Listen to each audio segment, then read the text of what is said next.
कोटा में आज क्या कुछ हुआ आप देखिए हमारे साथ। पत्नी से रिश्तेदार दीपक कुशवाहा से अफेयर के शक में पति चंद्र प्रकाश कुशवाहा ने शनिवार को पत्नी, सास और रिश्तेदार पर चाकू से हमला किया, जिससे तीनों घायल हो गए। तीनों को पुलिस ने एमबीएस में भर्ती कराया था, जहां उपचार के दौरान रिश्तेदार दीपक कुशवाहा की मौत हो गई, जबकि सास रुक्मणी व पत्नी रेखा रानी का उपचार चल रहा है। पुलिस ने शव का पोस्टमार्टम करवाकर परिजनों को सौंप दिया। मामले में पुलिस ने रुक्मणी देवी की रिपोर्ट पर हत्या सहित अन्य धाराओं में मुकदमा दर्ज किया है। पुलिस ने आरोपी को पकड़ लिया है। आरोपी चंद्र प्रकाश कुशवाहा निवासी गांव नागदा अंता जिला बारान को शक था कि उसकी पत्नी का रिश्तेदार दीपक से अफेयर चल रहा है। इस पर उनके बीच झगड़ा हो गया। दीपक का रेखा के घर पर आना जाना था। दीपक यहां रहता था और सिम पोर्टल करने का कार्य करता था। पुलिस निरीक्षक देवेश भारद्वाज ने बताया कि रेखा रानी निवासी मंदिर कॉलोनी बोरखेड़ा का आरोपी चंद्र प्रकाश कुशवाहा से विवाह हुआ था। रेखा रानी अपनी मां के पास ही रह रही थी। पति चंद्र प्रकाश पत्नी और सास रुक्मणी से मिलने आया था। इस पर उसे संदेह हुआ कि उसकी पत्नी का उसके रिश्तेदार दीपक से अफेयर है, क्योंकि दीपक का उनके घर आना जाना था। इसी बात पर शनिवार को सुबह 9:30 बजे झगड़ा हो गया। झगड़े में चंद्र प्रकाश ने पत्नी रेखा रानी, दीपक पर चाकू से वार किया। इस दौरान बीच बचाव के लिए आई सास पर भी दीपक ने हमला किया, जिससे तीनों घायल हो गए। सूचना मिलने पर पुलिस मौके पर पहुंची और तीनों को तुरंत एम्बुलेंस से एमबीएस अस्पताल भिजवाया गया, जहां उपचार के दौरान दीपक की मौत हो गई। मामले में सास रुक्मणी की रिपोर्ट पर दीपक के खिलाफ हत्या सहित अन्य धाराओं में मुकदमा दर्ज किया है। आरोपी को डिटेन किया है। दीपक का दामाद का आना जाना पसंद नहीं था। घायल रुक्मणी ने बताया कि उसकी बेटी रेखा सुबह घर पर सो रही थी और दामाद चंद्र प्रकाश अपने गांव से आया था। उस समय उसकी बहन का पोता दीपक भी मिलने आया था। दामाद चंद्र प्रकाश को दीपक का आना जाना पसंद नहीं था। इस पर झगड़ा हो गया। शक के चलते दीपक और रेखा पर चाकू से वार किया। बीच बचाव के लिए आए तो मुझ पर भी चाकू मार दिया। वह दीपक को पत्नी का प्रेमी मानता था।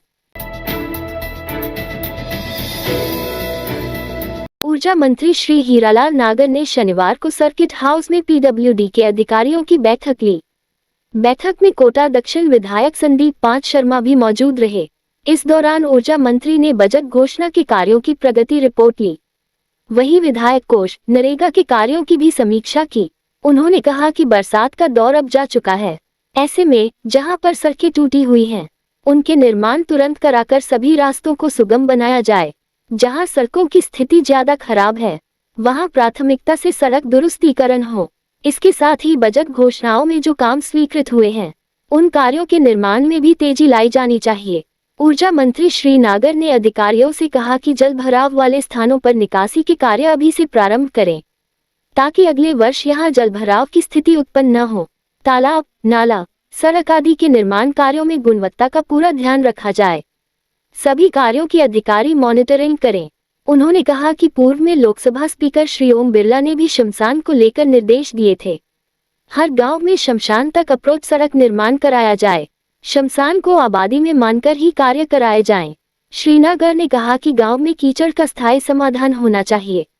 वहीं सड़कों की चौड़ाई भी पर्याप्त हो, इसका ध्यान रखें। सड़कों के किनारों पर जो बम्बूल और झाड़ झंकार उगते हैं, उन्हें समय पर हटाया जाए। जल भराव के स्थान पर ड्रेनेज सिस्टम पर्याप्त हो और उनकी सफाई की भी पूर्ण व्यवस्था होनी चाहिए। नहरी पानी सड़कों को खराब न करे, इसको ध्यान में रखा जाना चाहिए। गीतांजलि हॉस्पिटल के डॉक्टर्स ने भारत और एशिया में सबसे कम उम्र के कॉडा इक्टाइना सिंड्रोम से पीड़ित बच्चे का सफल इलाज मोनोपोर्टल एंडोस्कोपिक स्पाइन सर्जरी द्वारा किया है। इस उपलब्धि को इंडिया बुक ऑफ रिकॉर्ड्स और एशिया बुक ऑफ रिकॉर्ड्स में मान्यता मिली है। ये सर्जरी डॉक्टर धीरज विश्वकर्मा, सहायक professor neuro surgery, Gitanjali institute of medical sciences द्वारा 11 वर्षीय अलवर निवासी बच्चे पर की गई। बच्चे को गंभीर कमर दर्द, पेशाब रोकने की समस्या और चलने में परेशानी थी। जांच में पता चला कि उसे लंबर डिस्क हर्निएशन के साथ केस है, जो बच्चों में बेहद दुर्लभ, वैश्विक स्तर पर 3% से भी कम होता है। डॉक्टर विश्वकर्मा ने एक 8 मिलीमीटर के छोटे चीरे से मिनिमली इन्वेसिव तकनीक अपनाई। इस प्रक्रिया से ऊतक क्षति कम हुई और रीढ़ की वृद्धि सुरक्षित रही। नतीजा ये रहा कि बच्चा अगले ही दिन चलने लगा और 3 दिन में मूत्र नियंत्रण भी वापस पा लिया।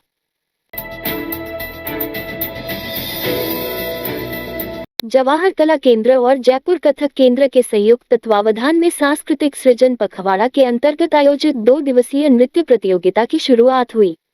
इंटर स्कूल, इंटर कॉलेज और सोलो डांस कंपटीशन में प्रतिभागियों ने लोक नृत्यों और शास्त्रीय नृत्यों की प्रस्तुति दी। सुबह 9 से दोपहर 2 बजे तक जारी रहने वाली प्रतियोगिता रंगायन और कृष्णायन में आयोजित की जा रही है। इस रात की सुबह नहीं होती जब तक हाथ में उसकी गर्माहट नहीं होती। चाय का प्याला, अखबार साथ पुराना है, मिट्टी से जोड़ता है। खबरों की खुशबू से सारा घर महकता है। हर रंग में ढला कहानियों से किस्सों तक ले जाता है बेरोक टोक। देश के हर हिस्से तक ये हकीकत का आईना है। ख्वाबों को सच करके दिखाता है। दैनिक नवज्योति, आपके लिए, आपके साथ। ये थे आज के मुख्य समाचार। विस्तार से जानने के लिए पढ़ते रहिए दैनिक नवज्योति। दैनिक नवज्योति के YouTube चैनल को सब्सक्राइब करें और ताज़ा अपडेट के लिए बेल आइकॉन दबाएं।